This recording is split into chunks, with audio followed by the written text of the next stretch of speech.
हरे कृष्णा। हम लोग Shrimad Bhagavatam canto 10 chapter 3 Krishna का जन्म में पढ़ रहे थे। लास्ट हमने कल यहाँ तक बात की थी कि पहले वसुदेव जी ने भगवान जब प्रकट हुए तो प्रार्थना की। उसके बाद देवकी जी ने प्रार्थना की। उसके बाद अब भगवान कल से बोलना स्टार्ट किए। तो भगवान ने सबसे पहले ये बताया कि ये पहला बार नहीं है ऐसा जब मैं आपके पुत्र के रूप में प्रकट हुआ हूँ। इससे पहले भी, इससे पिछले जन्म में जब देवकी माता आपका नाम कृष्णी था और वसुदेव जी का नाम सुतपा था, तो उस जन्म में आपने बहुत कठोर तपस्या की थी मुझे अपने पुत्र के रूप में पाने के लिए। क्योंकि ब्रह्मा जी ने आपको आदेश दिया था कि आपको आगे सृष्टि का करनी है, तो आपको संतति उत्पन्न करनी है। तो उसके लिए सबसे पहले आप चाहते थे आपका जो पहला पुत्र हो, जो पहला बच्चा हो, वो मेरे जैसा हो। और क्योंकि मेरे जैसा और कोई है ही नहीं, मेरे जैसा और कोई आपका पुत्र बन ही नहीं सकता, क्योंकि मेरे जैसा कोई नहीं है, इसलिए मैं स्वयं आपके पुत्र के रूप में आया था। ठीक है। तो अब उसी बात को भगवान कंटिन्यू कर रहे हैं और डिटेल में बता रहे हैं कि उस जन्म में आपने क्या तपस्या की, कैसे क्या किया था। तो वो हम आज देखें। हे माता पिता, तुम लोगों ने विभिन्न ऋतुओं के अनुसार वर्षा, तूफान, कड़ी धूप, कड़ाके की ठंड, सभी प्रकार की असुविधाएं सही की। तुमने शरीर के भीतर वायु रोकने के लिए प्राणायाम करके तथा केवल हवा और वृक्षों से गिरे सूखे पत्ते खाकर अपने मन के सारे मैल को साफ कर दिया था। इस तरह मेरे वर की इच्छा से तुम लोगों ने शांत चित्त से मेरी पूजा की थी। तात्पर्य शिला प्रभुपाद जी द्वारा। वसुदेव तथा देवकी को पुत्र रूप में भगवान आसानी से नहीं मिले थे। ना ही भगवान यूं ही किसी को अपना माता पिता बनाते हैं। यहाँ हम देख सकते हैं कि वसुदेव तथा देवकी ने किस तरह अपने दिव्य पुत्र को प्राप्त किया। हमें भी अच्छी संतान प्राप्त करने के लिए यहाँ पर दिए गए नियमों का पालन करना चाहिए। हाँ, ये हर एक के लिए संभव नहीं है कि उसे पुत्र रूप में कृष्ण प्राप्त हो, किंतु मानव समाज के लाभ के लिए अच्छे पुत्र तथा पुत्रियां तो उत्पन्न किए ही जा सकते हैं। भगवत गीता में कहा गया है कि यदि मनुष्य आध्यात्मिक जीवन शैली का पालन नहीं करते हैं तो कुत्ते बिल्लियों की तरह जन्मी बड़ संकर जनसंख्या में वृद्धि होगी और ये सारा जगत नरक तुल्य बन जाए। कृष्ण भावनामृत का अभ्यास किए बिना मात्र कृत्रिम ढंग से जनसंख्या की वृद्धि रोकने के प्रयास व्यर्थ होंगे। इससे जनसंख्या बढ़ेगी, जो बड़ संकर होगी, अवांछित संतानें होंगी।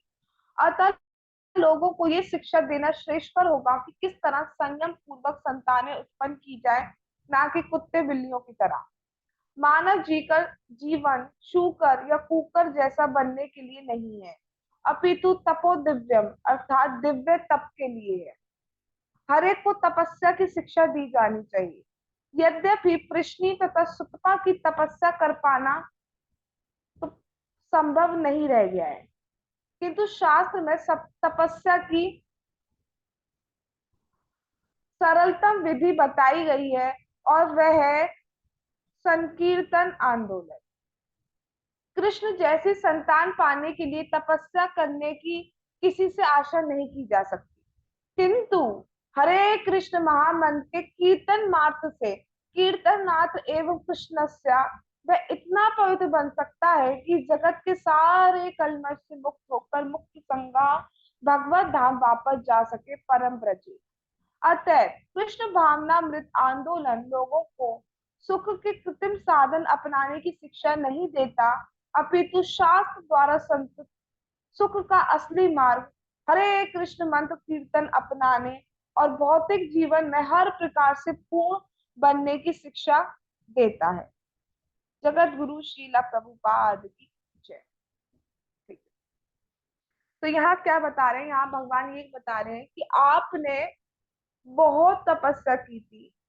मतलब चाहे कोई भी वेदर कंडीशन रही हो, चाहे कड़ाके की ठंड पड़ रही हो, चाहे कड़ाके की गर्मी पड़ रही हो, चाहे कड़ाके की बारिश पड़ रही हो, जो भी जैसा भी पढ़ लो, कोई भी टाइम था आप तपस्या करते रहे, आप अपनी तपस्या से डगमगाए नहीं, सिर्फ सूखे पत्ते खाते थे और बिल्कुल मन को, अपने चित्त को पूरी तरह से भगवान में लगा दिया था। वो चाहते थे भगवान जैसी संतान उनसे पहले उत्पन्न हो।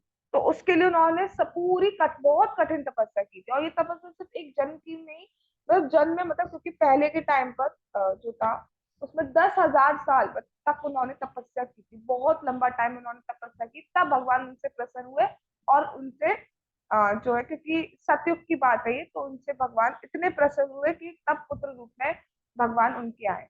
अब आज के टाइम पे अगर हम इस पर्टिकुलर टाइम की बात करें, कलयुग की, तो ऐसी तपस्या करना पॉसिबल नहीं है। सबसे पहले हमें तपस्या का मतलब समझना होगा। ठीक है, तो बहुत सारा गलत अजम्पशन है तपस्या को लेकर। लोग सोचते हैं सिर्फ सूखे पत्ते खाना इस तपस्या, सिर्फ व्रत करना इस तपस्या, भूखा रहना इस तपस्या, दैट इज तपस्या, but that is not actually तपस्या। तपस्या इज व्हाट, अगर आप भक्ति कर रहे हो और भक्ति करने में जो बैरियर्स आ रहे हैं, स्टिल आप भक्ति कर रहे हो, दैट इज योर तपस्या। सुबह उठना किसी को नहीं अच्छा लगता है। ठीक है, जब एक बार अलार्म बजता है तो किसी को नहीं अच्छा लगता, सबको लगता है 5 मिनट और मिल जाए, किसी को नहीं अच्छा लगता, लेकिन स्टिल आप कर रहे हो, दैट इज तपस्या। नाम जाप करने में अभी हमें टेस्ट नहीं आ रहा है।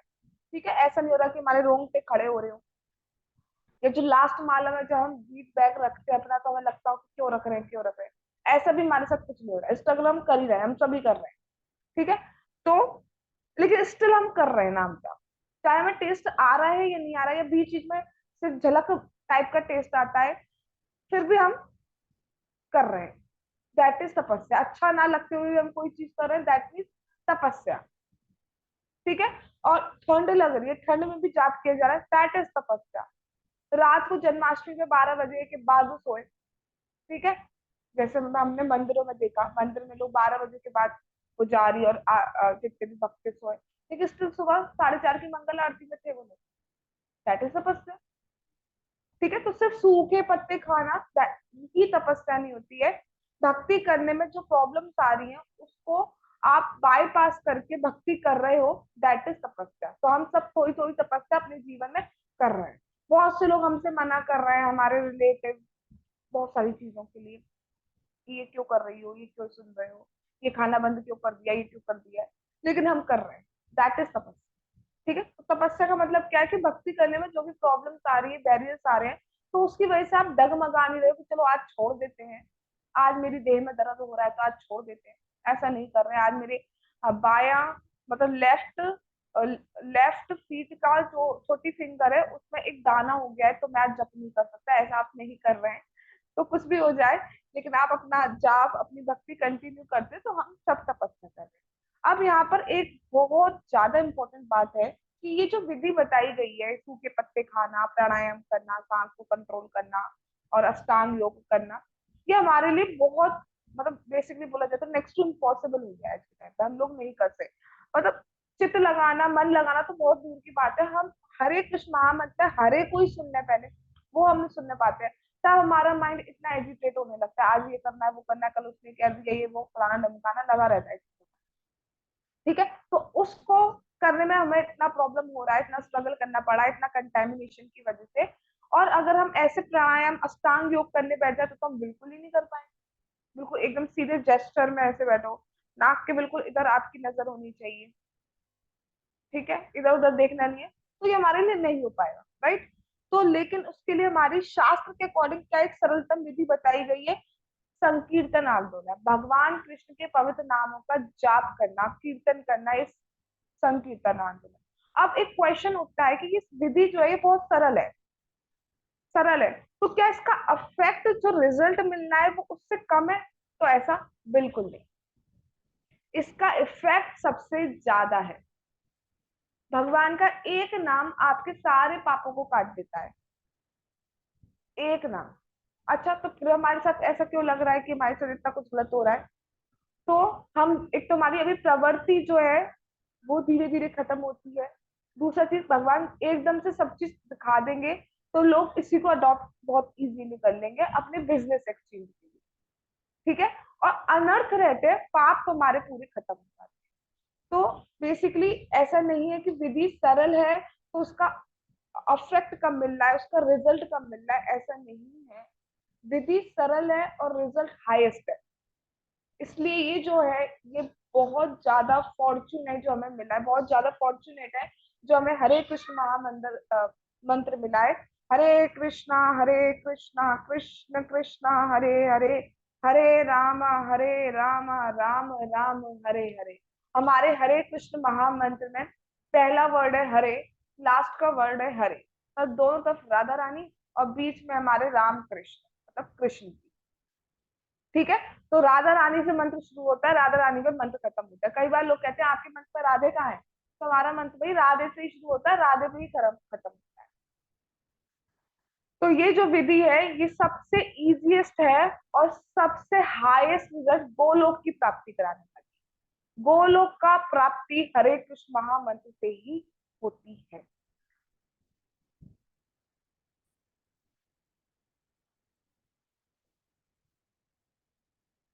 इस तरह तुम दोनों ने मेरी चेतना में कठिन तपस्या करते हुए 12,000, 10,000 नहीं सॉरी, 12,000 दिव्य वर्ष बिता दिए। अब सोचो 12,000 तक उन्होंने कठिन तपस्या करी। इसलिए कहा जा रहा है कि इस ये टाइम कलयुग में भले हम आए हैं, बहुत सारी चीजें अनफेवरेबल है, बट एक सबसे बड़ा फॉर्च्यून है हमारा कि हमें महामंत्र मिल गया है। तो उसको करके पार हो जाओ, भगवत धाम पहुंच जाओ, नहीं तो फिर सतयुग में आ गए तो ऐसी लंबी लंबी तपस्याएं करनी पड़ेंगी, करते रहना 10,000 साल, 15,000 साल। ठीक है। तो बेटर है हम सभी अच्छे से, जितना पॉसिबल हो सके, जितना अटेंटिवली कर सकते हैं, अच्छे से हरे कृष्ण महामंत्र का जाप कीजिए और भगवान की कथा श्रवण। तो उन्होंने 12,000 वर्ष बिता दिए। उसके बाद क्या हुआ जी? हे निष्पाप माता देवकी, उन 12,000 दिव्य वर्षों के बीत जाने पर, जिनमें तुम अपने हृदय में परम श्रद्धा, भक्ति तथा तपस्या पूर्वक निरंतर मेरा ध्यान करती रही, मैं तुमसे अत्यंत प्रसन्न हुआ था। चूंकि मैं वर देने वालों में सर्वश्रेष्ठ हूँ, अतः मैं इसी कृष्ण रूप में प्रकट हुआ कि तुम मन वांछित वर मांगो। तब तुमने मेरे सदृश पुत्र प्राप्ति की इच्छा प्रकट की थी। तात्पर्य, जो लोग स्वर्ग में रहते हैं उनके लिए 12,000 दिव्य वर्ष दीर्घ काल नहीं है, भले ही इस लोक के रहने वालों के लिए सुदीर्घ अंतराल लगे। सुतपा ब्रह्मा का पुत्र था। भगवत गीता 8.17 से ज्ञात है कि ब्रह्मा का एक दिन हमारी गणना के लाखों वर्षों के तुल्य होता है। सहस्त्र युग पर्यंतम हर्यत ब्रह्मणो विदु।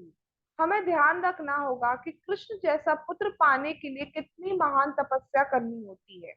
यदि हम चाहते हैं कि भगवान हमारे बीच इस भौतिक जगत में प्रकट हो, तो इसके लिए कठिन तपस्या की आवश्यकता होगी। किंतु यदि हम कृष्ण के पास वापस जाना चाहें, त्यक्त्वा देहम पुनर्जन्मा नैते मामेति सो अर्जुना, तो हमें केवल कृष्ण को समझना तथा उनसे प्रेम करना होगा। प्रेम के द्वारा ही हम भगवत धाम वापस जा सकते हैं। इसलिए श्री चैतन्य महाप्रभु ने घोषित किया है, प्रेमा पुमर्थो महान। भगवत प्रेम किसी के लिए भी सर्वोच्च उपलब्धि है जिसे हमें पाना है। जैसा कि बतलाया जा चुका है, भगवान की पूजा की 3 अवस्थाएं होती है, ज्ञान, ज्ञानमयी तथा रति। सुतपा तथा उसकी पत्नी प्रश्नि ने ज्ञान के आधार पर भक्ति कार्यों का शुभारंभ किया था। धीरे धीरे उनमें भगवान के प्रति प्रेम उत्पन्न हुआ, और जब ये प्रेम प्रौढ़ हो चुका था तो भगवान विष्णु रूप में प्रकट हुए। यद्यपि देवकी तब उन्हें कृष्ण रूप धारण करने की प्रार्थना की थी। भगवान से अधिक प्रेम करने के लिए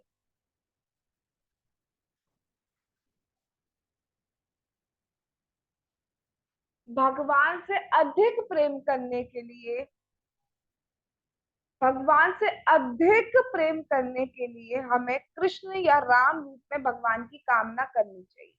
अधिक प्रेम करने, हम कृष्ण के साथ प्रेम का आदान प्रदान विशेष रूप से कर सकते हैं। इस युग में हम सभी अधम हैं, किंतु भगवान श्री चैतन्य महाप्रभु के रूप में हम पर भगवत प्रेम की वर्षा करने के लिए प्रकट हुए हैं। इसे श्री चैतन्य महाप्रभु के संगी समझते थे। रूप गोस्वामी ने कहा है, नमो महावदन्याय कृष्ण प्रेमा प्रदायते कृष्णाय कृष्ण चैतन्य नामने गौतुषय नमः। इस श्लोक में श्री चैतन्य महाप्रभु को महावदन्याय अर्थात सर्वाधिक दानी बताया गया है, व्यक्ति कहा गया है, क्योंकि वे इतनी आसानी से कृष्ण का दान देते हैं कि हरे कृष्ण महामंत्र का कीर्तन करने मात्र से मनुष्य कृष्ण प्राप्ति कर सकता है।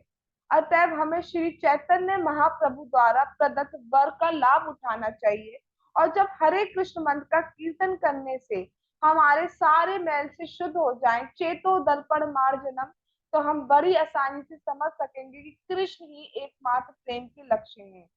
कीर्तनात् एव कृष्णस्य मुक्त संगा परम व्रजेत। अतः मनुष्यों को हजारों वर्षों तक घोर तपस्या करने की आवश्यकता नहीं रह जाती, उसे कृष्ण से प्रेम करना सीखना होता है और उन्हीं की सेवा में सदा लगे रहना होता है। सेवोन्मुखे ही जिह्वादो स्वयं एव स्फुरत यतः। तभी मनुष्य सरलता से भगवत धाम वापस जा सकता है। यदि पुत्र रूप में या अन्य रूप में किसी वस्तु की प्राप्ति के लिए अपने भौतिक कार्य हेतु भगवान को यहाँ न बुलाकर हम स्वयं भगवत धाम वापस चले जाते हैं, तो भगवान के साथ हमारा असली संबंध प्रकट हो जाएगा और हम शाश्वत संबंध बनाए रख सकते हैं। हरे कृष्ण मंत्र का कीर्तन करके हम धीरे धीरे परम पुरुष के साथ शाश्वत संबंध स्थापित कर लेते हैं और हमें स्वरूप सिद्धि हो जाती है। हमें चाहिए कि इस वर का लाभ उठाकर भगवत धाम वापस जाए। इसलिए श्रील नरोत्तम दास ठाकुर जी ने कहा है, पतित पावन हेतु तब अवतार। श्री चैतन्य महाप्रभु का अवतार हम जैसे पतित आत्मा का उद्धार करने और भगवत प्रेम प्रदान करने के लिए हुआ। हमें भगवान के इस महान वर का लाभ उठाना चाहिए। जगत गुरु श्रील प्रभुपाद की जय। बहुत कुछ है इसमें समझने के लिए। सबसे पहला जो पॉइंट है, भगवान ने कहा कि आपने 12,000 वर्षों तक, ओ सॉरी 12,000 दिव्य वर्ष, अब इसमें और ज्यादा कैलकुलेशन हो गया। 12,000 पृथ्वी के वर्ष नहीं हो रहे हैं, यहाँ पे हो रहे हैं 12,000 स्वर्ग के वर्ष। स्वर्ग का time zone is different from earth time zone, ठीक है।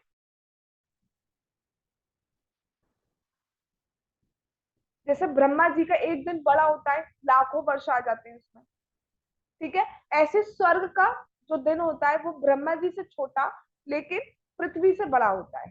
तो वहां के 12,000 साल बोले जा रहे, पृथ्वी के 12,000 नहीं बोले जा रहे। इतने सालों तक उन्होंने तपस्या की, उसके बाद भगवान प्रसन्न हुए और उनसे सामने प्रकट हुए। और भगवान क्या कह रहे हैं, क्योंकि भगवान वर देने में सर्वश्रेष्ठ है। भगवान को वर देने के लिए किसी से पूछना नहीं पड़ता है। भगवान स्वतंत्र है, वो जो चाहे वो वर दे सकते हैं। जैसे कि एग्जाम्पल हम बात कर रहे हैं, हिरण्य कश्यपु ने ब्रह्मा जी की तपस्या की और उसने वरदान मांगा कि मुझे ब्रह्मा जी प्रभु मुझे अमरता का वरदान दीजिए। तो ब्रह्मा जी ने कहा कि देखो ये वरदान मैं आपको कैसे दे सकता हूँ, जब मैं खुद अमर नहीं हूँ तो मैं तुम्हें अमरता का वरदान कैसे दूं। तो ब्रह्मा जी स्वतंत्र नहीं है ना, सारे वरदान नहीं दे सकते, सर्वश्रेष्ठ वरदान नहीं दिया। सर्वश्रेष्ठ वरदान क्या होगा हमारे लिए? सर्वश्रेष्ठ वरदान होता है भक्ति का वरदान। जब भगवान अपनी भक्ति अपना प्रेम देते हैं। अगर हम भगवान से कुछ मटीरियलिस्टिक मांगते हैं, भगवान हमें ये चाहिए वो चाहिए, भगवान देते हैं, नो डाउट देते हैं भगवान, ठीक है। बट जब स्पेशल मर्सी होती है ना किसी पर भगवान की, तब वो भक्तों का संग देते हैं। क्योंकि भक्तों के संग में और क्या होगा, भक्तों के संग में तो भाई भक्ति होगी, भगवान के पवित्र नामों का जाप होगा और कथा श्रवण होगा। और जब ये पहुंचने लगेगा हम तक, तो हम इसके एसोसिएशन में पहुंच जाएंगे कि हमें कथा श्रवण हो रही है, हमारा नाम जाप हो रहा है, तो एक दिन वो भगवत धाम जाएगा। तो इंश्योर भगवान उसको हमेशा के लिए अपने पास बुला। ये सबसे बड़ा वरदान हुआ ना कि भगवान हमेशा के लिए अपने पास बुला ले रहे। तो ये सबसे बड़ी कृपा है। इसलिए भगवान वर देने में सर्वश्रेष्ठ है। शिव जी से एक असुर था, उसने शिव जी से वरदान मांगा कि मैं जिस पे हाथ रखूं वो जल जाए। अब शिव जी ने बिना सोचे समझे उसे वरदान दे दिया। अब क्यों दे दिया शिव जी ने? शिव जी ने कहा भाई जो मांगना है मांगो, मुझे डिस्टर्ब मत करो, मैं तो राम राम का जाप करता रहता हूँ और भागवतम पढ़ता सुनाता रहता हूँ, मुझे डिस्टर्ब ना करो। उन्होंने दे दिया। अब वो शिव जी के पीछे भागा कि शिव जी के ऊपर चेक करता हूँ, मैं चेक करता हूँ कि जो वरदान दिया ये सही दिया है या नहीं, मैं शिव जी पे ही चेक करता हूँ। शिव जी आगे आगे पीछे वो असुर, शिव जी आगे आगे पीछे वो असुर। फिर भगवान आए, फिर भगवान ने बचाया उन्हें। तो ऐसी चूक नहीं होती है भगवान से। भगवान का जो वर होता है वो बिल्कुल परफेक्ट होता है। शिव जी से चूक नहीं हुई है, चूक नहीं कह सकते हम। शिव जी वर दे देते हैं, सोचते नहीं है वो, मतलब बिल्कुल कल परम दयालु में दयालु बोला जाता है शिव जी को, बहुत दयालु है शिव जी, दे देते हैं सबको। आशुतोष है, ठीक है, शिव का मतलब होता है कल्याण, तो बिल्कुल वो सब कुछ देते जाते हैं। इसलिए कहा जाता है कि भगवान कृष्ण जब हमें कुछ देते हैं तो वो ये सोच के भी देते हैं कि हमारे लिए क्या अच्छा है क्या नहीं। अब आप बताओ खुद, क्या ये कोई वरदान हो सकता है कि मैं किसी के ऊपर हाथ रखूं वो जल जाए? ये वरदान किस चीज का है? इसका मतलब वो आगे कुछ सर्वनाश ही करेगा किसी ना किसी का। नहीं, भगवान ऐसे वरदान नहीं देते, क्योंकि इसमें किसी का कल्याण नहीं छुपा है, ना उसका खुद का छुपा है ना किसी और का छुपा है। भगवान वो वरदान देंगे हमें तो आपके लिए अच्छा होगा, ठीक है। तो इसलिए भगवान कह रहे हैं मैं यहाँ वर देने में सर्वश्रेष्ठ हूँ और मुझे किसी से पूछना नहीं पड़ता, दे दूंगा। अच्छा, एक पॉइंट जो मैंने अभी just before the session lecture जो मैंने सुना है उसमें आया था कि जब देवी देवता वरदान देते हैं तो वो आपके कर्म जो होते हैं, हमारे जो कर्मास होते हैं, उस अकाउंट में उन कर्मास के अकॉर्डिंग वो चीज आपको मिल सकती है तो आपको वरदान मिल जाएगा, वो चीज आपको मिल जाएगी। और कर्मों के अकॉर्डिंग वो चीज आपको नहीं मिलनी चाहिए तो नहीं मिलती। लेकिन भगवान पे ऐसे रिस्ट्रिक्शन अप्लाई नहीं होते। जब वो बहुत खुश होते हैं तो कर्मा फरमा वो कुछ नहीं देखते, वो दे देते हैं, ठीक है। लेकिन भगवान वो देंगे जिससे आप, अगर आप भक्ति में आ गए हैं तो वो देंगे जिससे आपकी भक्ति बढ़े, चाहे वो सुख हो चाहे दुख। कई बार दुख भी ऐसे आते हैं हमारी लाइफ में, लेकिन उनसे हमारी भक्ति बढ़ रही थी, क्योंकि उस टाइम पर हम स्पेशली याद कर पाते हैं भगवान। राइट? हाँ, क्या डाउट है आपका?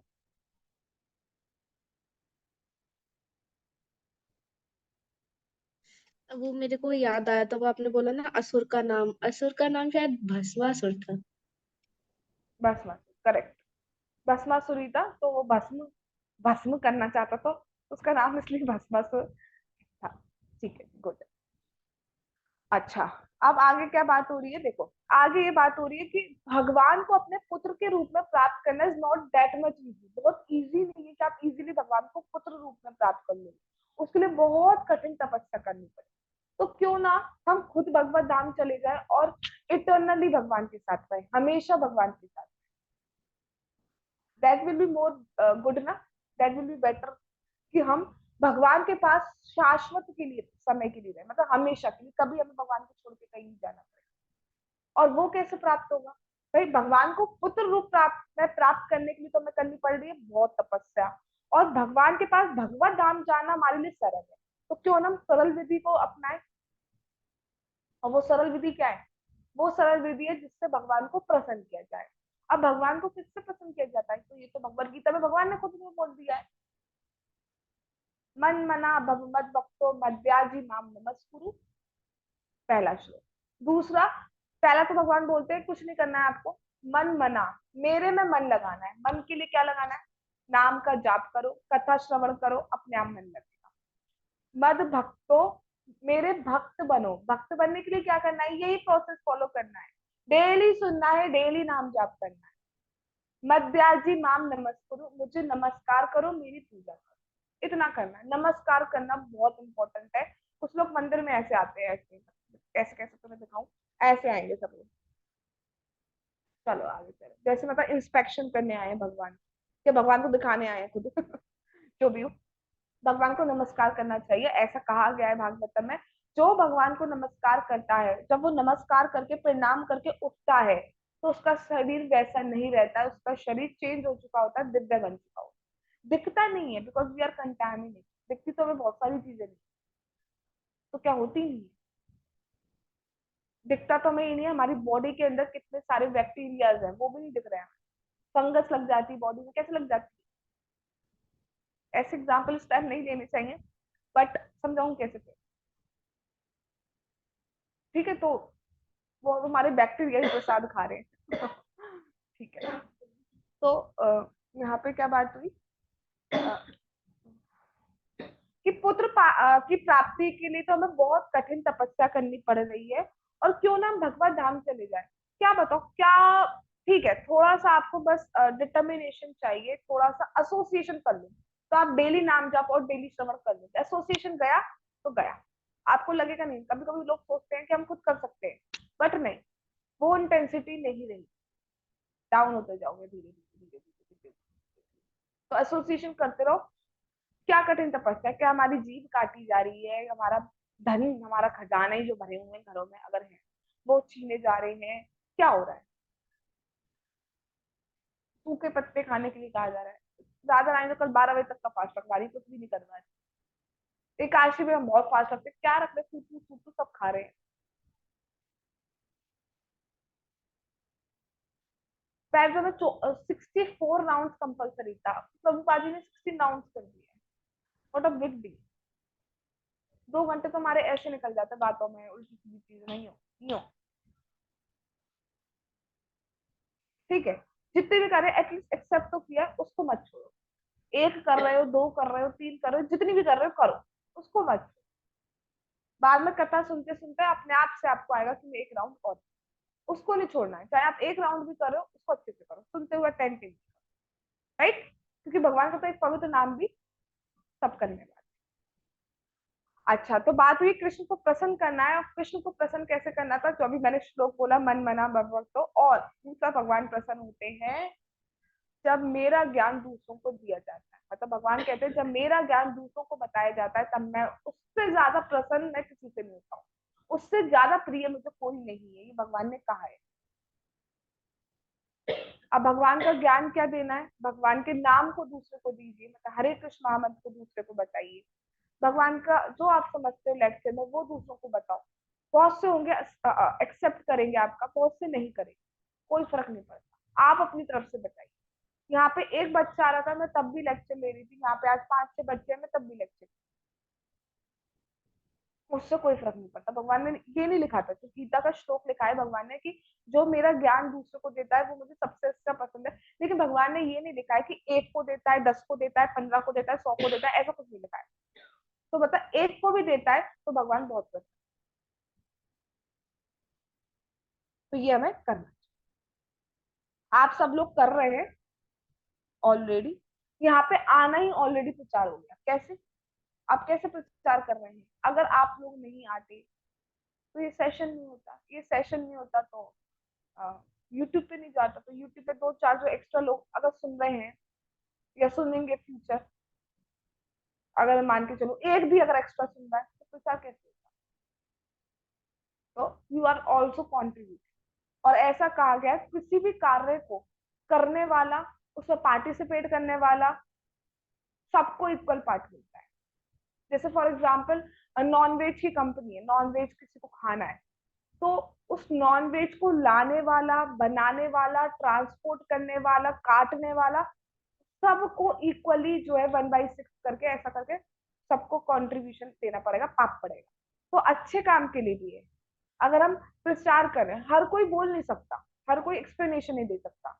तो कोई लाइटिंग की फैसिलिटी कर रहा है, फॉर एग्जाम्पल कोई माइक की फैसिलिटी कर रहा है, कोई जो इनविटेशन कार्ड बना रहा है, कोई मैसेज फॉरवर्ड कर रहा है, अलग अलग अलग चीजें होती है। तो ये सारा सब कुछ प्रचार प्रसार नहीं है, यहाँ आके बैठना ही प्रचार प्रसार हो। क्योंकि अगर एक भी नहीं आएगा तो कैसा बोलेगा कोई? बोल ही नहीं सकता। ठीक है, तो हम सब प्रचार प्रसार में अपने एंड से कुछ 0.001 से कुछ पार्टिसिपेशन हम कर रहे हैं, और यही सबसे ज्यादा भगवान को पसंद करता है। तो we are on right track. अच्छा, नमो महावदन्याय कृष्ण प्रेम प्रदायते कृष्णाय कृष्ण चैतन्य नाम गौर कृष्ण नमा। जो भगवान कृष्ण है, जो राधा रानी के भाव में जब चैतन्य महाप्रभु के रूप में आए, तो वो सबको कृष्ण प्रेम ऐसी दे रहे हैं, ऐसी बारिश करने आए प्रेम की, सबको कृष्ण भक्त बनाए आए हैं। नित्यानंद प्रभु और चैतन्य महाप्रभु घर घर जाके नित्यानंद प्रभु, हरिदास ठाकुर जी कहते हैं कि बोलो कृष्ण, भजो कृष्ण, करो कृष्ण शिक्षा। कृष्ण बोलो। तो एक के पास जाते हैं, वो कहता है मैं नहीं बोलूंगा, कि बस कृष्ण तो बोलो, मैं कृष्ण नहीं बोलूंगा। तो कहते हैं उसको, फिर वो डांस करने लगते हैं, कृष्ण बोल दिया, कृष्ण बोल दिया, कृष्ण बोल दिया। क्योंकि वो जानते हैं कृष्ण नाम की इंपॉर्टेंस क्या है। इंपॉर्टेंस नहीं बोलना चाहिए, मतलब कृष्ण नाम क्या कर देगा, एक बार बोल दिया प्रेम दे देगा, तो प्रेम आ जाए। तो भगवान बिल्कुल हम पे कृपा करने के लिए आए हैं, और ये कृपा हुई है हम पर, भगवान जाने क्यों हुई है, किस भक्त ने, और क्यों भगवान ने हम पे कृपा की हम नहीं जानते। क्योंकि जिस तरीके का जीवन हम जी रहे थे उस हिसाब से तो हमें कुछ नहीं मिलना चाहिए था, बट फिर भी भगवान ने हम पे कृपा करी है, तो उस कृपा को हमें और अच्छे से करना है, यूटिलाइज करना चाहिए। भगवान का ने जब इतनी कृपा करी है तो हमें प्रचार प्रसार करना चाहिए, और वो हम तब कर पाएंगे जब हम खुद फॉलो करें। जब तक हम खुद फॉलो नहीं करेंगे तो हम दूसरे से कहेंगे क्या। मैं आप लोगों से कहूँ सुबह 4 बजे उठो, और मैं खुद नहीं उठी, तो आप उठोगे? खुद तो उठती नहीं है ना, यही कहोगे आप। पहले खुद फॉलो करना होता है, खुद आचरण में लाना होता है, उसके बाद हम कहते हैं, तो उसका इफेक्ट अलग।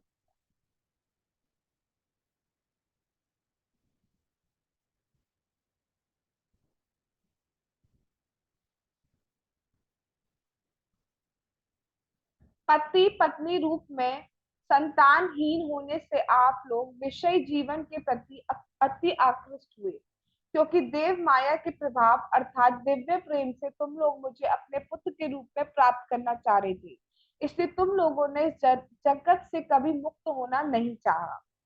तात्पर्य, वसुदेव तथा देवकी सुतपा तथा प्रश्नि के समय से ही पति पत्नी थे, और वे भगवान को पुत्र रूप में प्राप्त करने के उद्देश्य से पति पत्नी बनना चाह रहे थे, पति पत्नी बनना चाह रहे थे।